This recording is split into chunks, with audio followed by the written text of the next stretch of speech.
ಶ್ರೀ ಗುರುಭ್ಯೋ ನಮಃ ಹರಿ ಓಂ ಪೂಜ್ಯಾಯ ರಾಘವೇಂದ್ರಾಯ ಸತ್ಯಧರ್ಮರತಾಯ ಚ ಭಜತಾಂ ಕಲ್ಪವೃಕ್ಷಾಯ ನಮತಾಂ ಕಾಮಧೇನವೇ. ಸಮಸ್ತ ಶ್ರೀ ಸರಳ ಪರಿಹಾರ ಜ್ಯೋತಿಷಾಲಯ ಸದಸ್ಯರೆಲ್ಲರಿಗೂ ಈ ನಿಮ್ಮ ರಾಘವೇಂದ್ರ ಹರಿದಾಸ ಗುರುಜಿ ಮಾಡುವ ನಮಸ್ಕಾರಗಳು.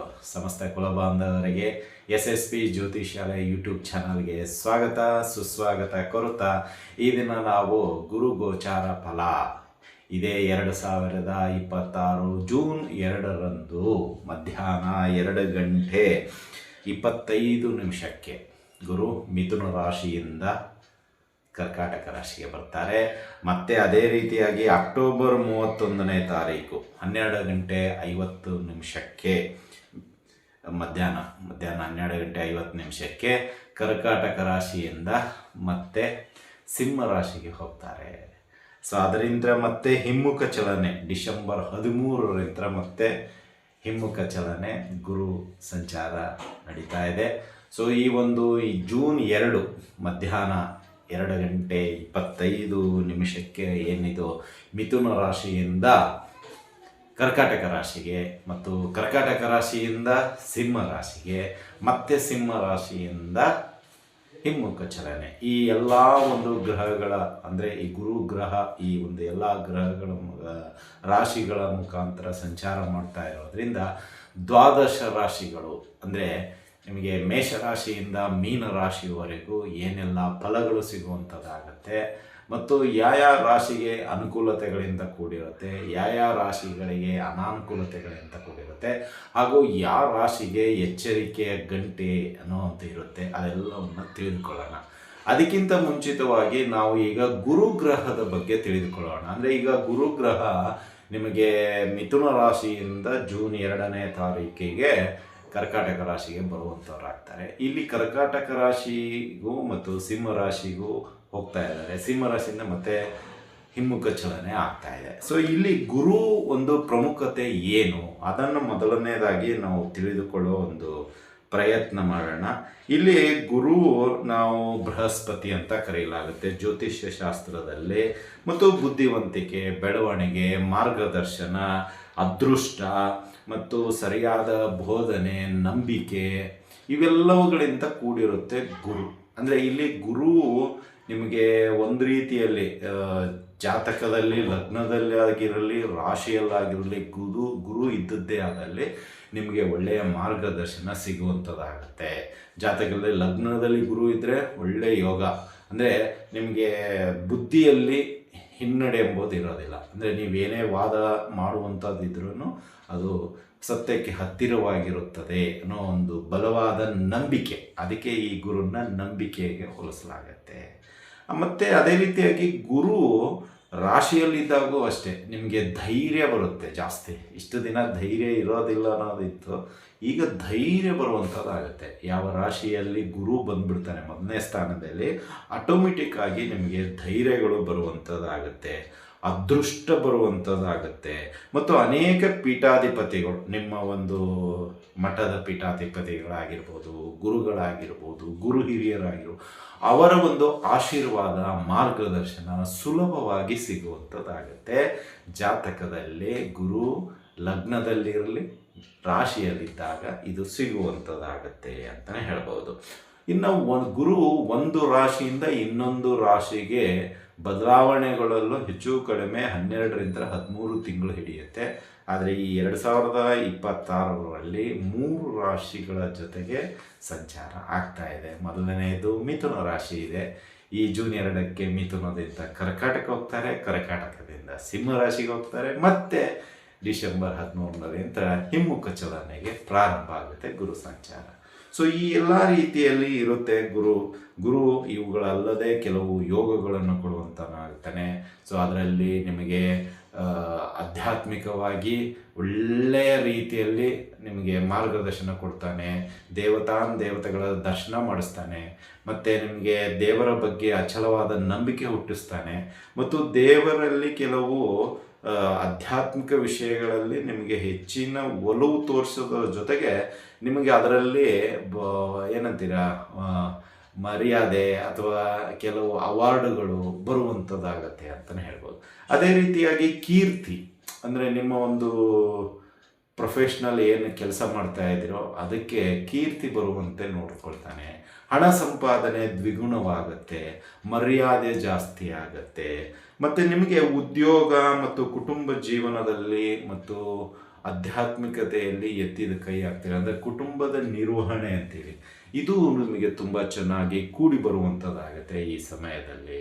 ಮತ್ತು ನಿಮಗೆ ಉದ್ಯೋಗದಲ್ಲಿ ಏನಾಗುತ್ತೆ ಅಂದರೆ ಕೆಲವು ಕಠಿಣವಾದ ಕೆಲಸಗಳು ಸುಲಭ ರೀತಿಯಲ್ಲಿ ಬಗೆಹರಿಯುವಂಥದ್ದಾಗುತ್ತೆ ಅಂತಲೇ ಹೇಳ್ಬೋದು. ಇನ್ನು ಅದೇ ರೀತಿಯಾಗಿ ಪರಿಹಾರಗಳು ಇದೆ. ಸೊ ಅದೆಲ್ಲವನ್ನು ಒಂದೊಂದಾಗಿ ರಾಶಿಗಳ ಅನುಗುಣವಾಗಿ, ಸೊ ಪ್ರಥಮವಾಗಿ ಇರತಕ್ಕಂತಹ ಈ ಒಂದು ಕರ್ಕಾಟಕ ರಾಶಿಯಿಂದ ಪ್ರಾರಂಭ ಮಾಡೋಣ. ಸೊ ಕರ್ಕಾಟಕ ರಾಶಿಯಿಂದ ಮುಂದೆ ಮೀನ ರಾಶಿವರೆಗೂ ಮತ್ತು ಎಲ್ಲ ರಾಶಿಗಳು, ದ್ವಾದಶ ರಾಶಿಗಳದ್ದು ಯಾವೆಲ್ಲ ಪರಿಹಾರಗಳು ಮತ್ತು ಫಲಗಳು ಸಿಗುವಂಥದ್ದಾಗುತ್ತೆ, ಅದೆಲ್ಲವನ್ನು ಈಗ ಒಂದೊಂದಾಗಿ ನೋಡೋಣ ಬನ್ನಿ.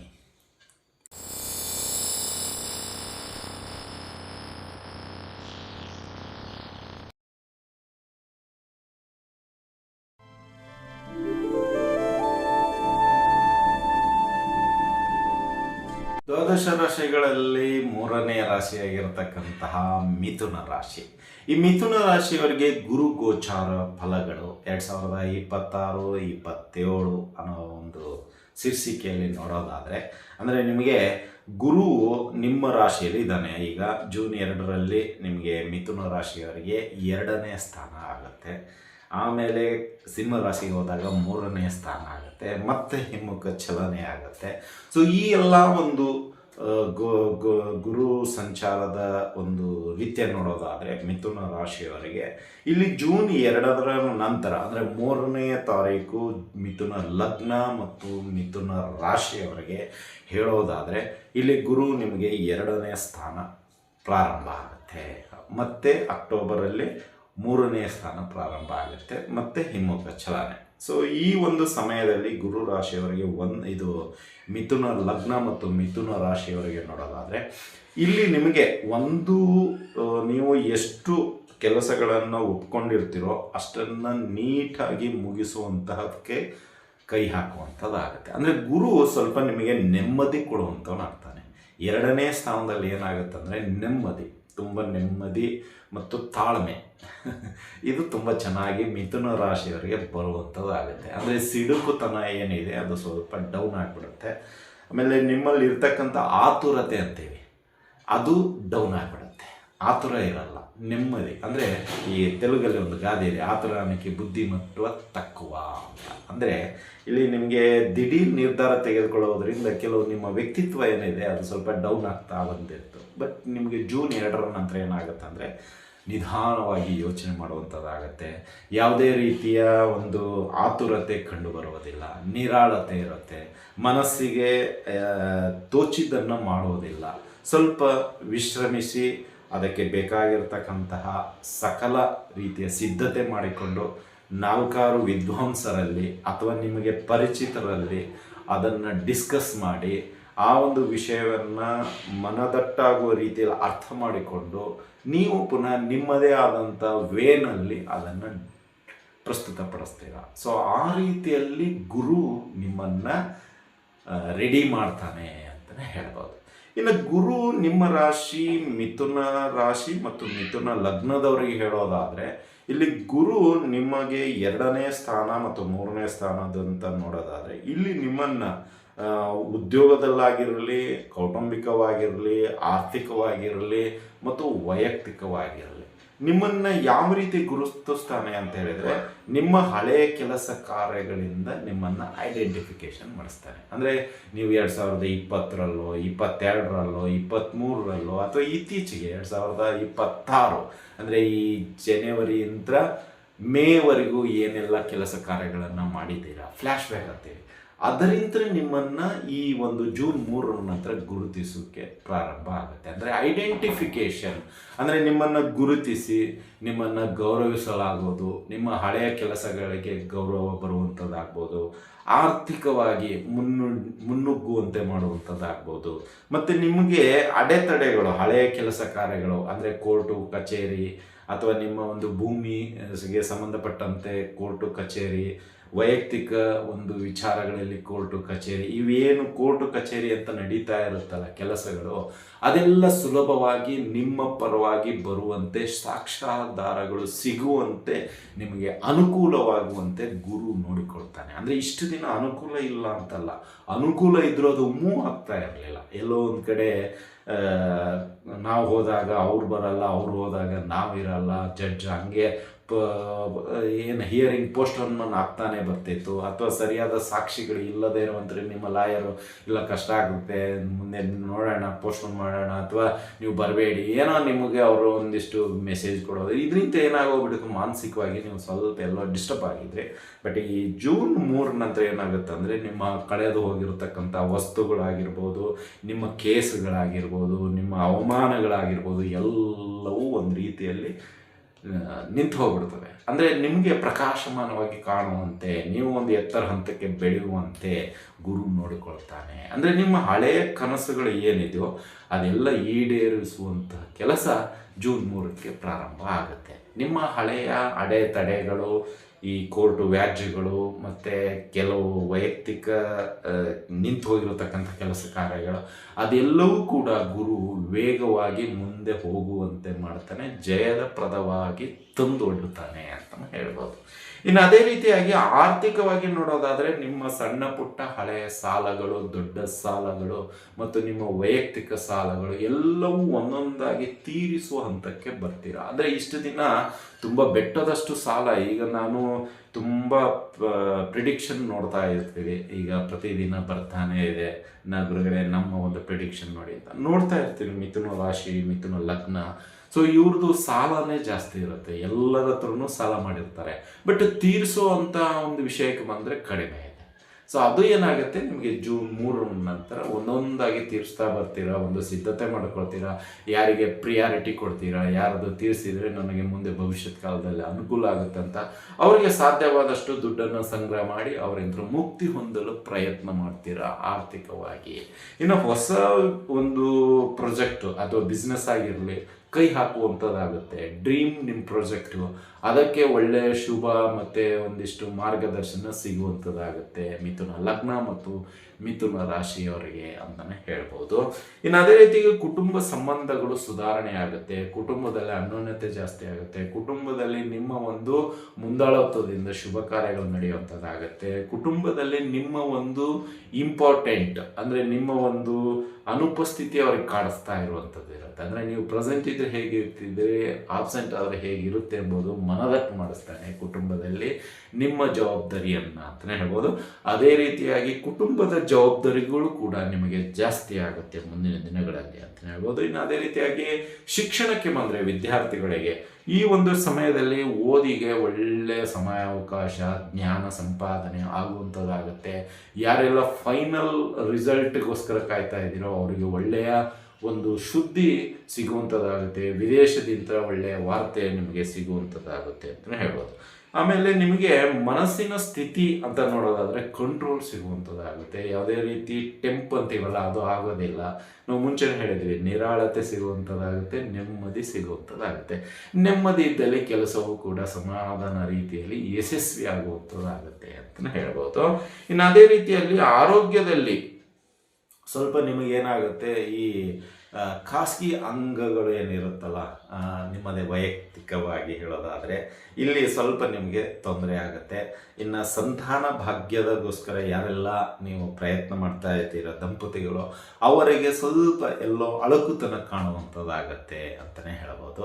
ಈ ಖಾಸಗಿ ಅಂಗಗಳು ಏನಾಗುತ್ತಂದರೆ ಸ್ವಲ್ಪ ಈ ಒಂದು ಡಿಸೆಂಬರ್ ಟೈಮಲ್ಲಿ, ಅಂದರೆ 3ನೇ ಸ್ಥಾನಕ್ಕೆ ಗುರು ಬಂದಾಗ ನಿಮಗೆ, ಅಂದರೆ ಈ ಅಕ್ಟೋಬರ್ 31ರಿಂದ ಡಿಸೆಂಬರ್ 13ರವರೆಗೂ ಸ್ವಲ್ಪ ಈ ಖಾಸಗಿ ಅಂಗಗಳಿಗೆ ತೊಂದರೆ ಆಗುವಂಥದ್ದಾಗುತ್ತೆ.